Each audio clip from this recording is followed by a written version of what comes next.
ഈ സ്ഥാനാർത്ഥി നിർണയ ചർച്ചയിൽ വരെ ഈ രാഹുൽ മാങ്കൂട്ടത്തിൽ സ്ഥാനാർത്ഥി നിർണയ ചർച്ച അതിലെല്ലാം സജീവമായിട്ടുണ്ട്. UDF സ്ഥാനാർത്ഥികൾക്കൊപ്പം കോൺഗ്രസ് സ്ഥാനാർത്ഥികൾക്കൊപ്പം വീടുകളിലുള്ള പ്രചരണമുണ്ട്. അങ്ങനെ പാർട്ടിയിൽ നിന്നും പുറത്താക്കപ്പെട്ട ആളുകൾക്ക് അത്തരത്തിൽ പരിപാടികളിൽ പങ്കെടുക്കാൻ കഴിയുമോ? നിങ്ങൾ ഇതൊക്കെ സംഘടനാപരമായ കാര്യങ്ങളാണ്. അതെല്ലാം KPCC പ്രസിഡന്റിനോട് നിങ്ങൾ ചോദിച്ചാൽ അദ്ദേഹം മറുപടി പറയും. ഞാൻ സംഘടനാപരമായ കാര്യങ്ങൾക്കൊന്നും ഞാൻ മറുപടി പറയത്തില്ല.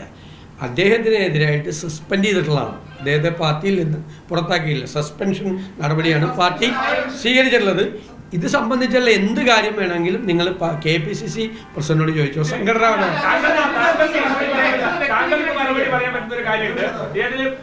ശ്രീകണ്ഠൻ കഴിഞ്ഞ ദിവസം പറഞ്ഞത് അദ്ദേഹം പ്രചരണത്തിൽ ഉൾപ്പെടെ ഇറങ്ങുന്നത് UDF-ന്റെ MLA ആയതുകൊണ്ടാണെന്നാണ്. UDF-ന്റെ MLA ആണെന്ന് പറയുമ്പോൾ അങ്ങനെ ഒരാൾ ഇറങ്ങുമ്പോൾ സ്വാഭാവികമായിട്ടും അതിന് താങ്കൾ മറുപടി ഈ കാര്യത്തെ കുറിച്ച് എനിക്ക് പറയാനുള്ളത് എല്ലാം പറഞ്ഞു കഴിഞ്ഞു. ഞാൻ നിങ്ങൾ ആഗ്രഹിക്കുന്ന മറുപടി എന്റെ കയ്യിൽ നിന്ന് കിട്ടില്ല. പാർട്ടി നടപടി നേരിട്ട ഒരു വ്യക്തിക്ക് ഇത്തരത്തിൽ കോൺഗ്രസിന്റെ പ്രവർത്തനങ്ങൾക്ക് പ്രത്യേകിച്ചും സ്ഥാനാർത്ഥി നിർണയ ചർച്ചയ്ക്കും മറ്റു പരിപാടികൾക്കും വരാൻ കഴിയുമോ, പങ്കെടുക്കാൻ കഴിയുമോ? നിങ്ങളത് KPCC പ്രസിഡന്റിനോട് ഞാൻ പറയാൻ പാടില്ല. KPCC ആണ് നടപടി എടുത്തത്. ഞാൻ പറഞ്ഞല്ലേ, ഞാനല്ല അത് പറയേണ്ട ആള്. അത് KPCC പ്രസിഡന്റ് പറയേണ്ട.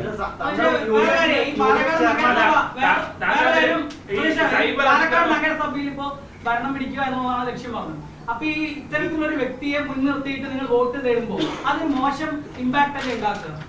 ഇപ്പൊ കേരളം മുഴുവൻ 2 മോഷണ കേസിലെ പ്രതികളെ സംരക്ഷിച്ചുകൊണ്ട് CPM വോട്ട് തേടുന്നത്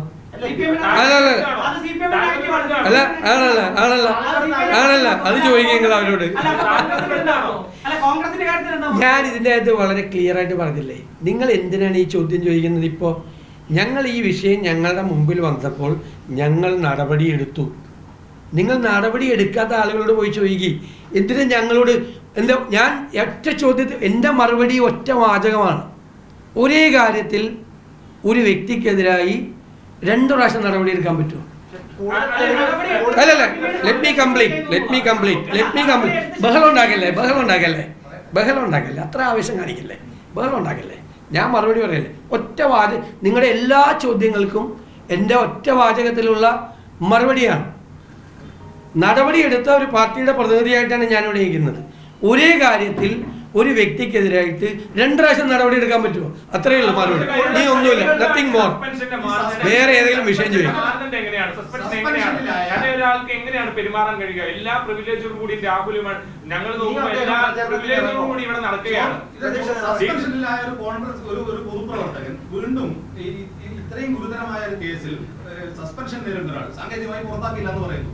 പക്ഷെ ഈ സസ്പെൻഷനിലുള്ള ഒരാൾ വീണ്ടും പൊതുപ്രവർത്തന രംഗത്ത് സജീവമാകുന്ന ഒരു നല്ല മാതൃകയാണോ? അതിപ്പം സംഘടനാപരമായി ഞാൻ നോ കമന്റ്സ്. ഞാൻ പറയാനുള്ളത് ഞാൻ പറഞ്ഞു കഴിഞ്ഞു.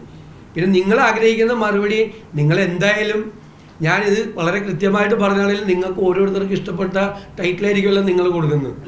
VD സതീശൻ അങ്ങനെ പറഞ്ഞു ഇങ്ങനെ ഞാൻ പറയാത്ത കാര്യമായിരിക്കുമല്ലോ കൊടുക്കുന്നത്. പ്രത്യേകിച്ച് കൈരളിയും ദേശാഭിമാനിയും.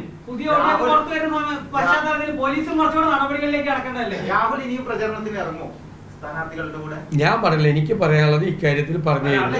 ഇനി ഇതുമായി ബന്ധപ്പെട്ട് ഒരു ചോദ്യത്തിന് എനിക്ക് മറുപടിയില്ല. പിന്നെ നിങ്ങൾ ചോദിച്ചോണ്ടിരുന്നു.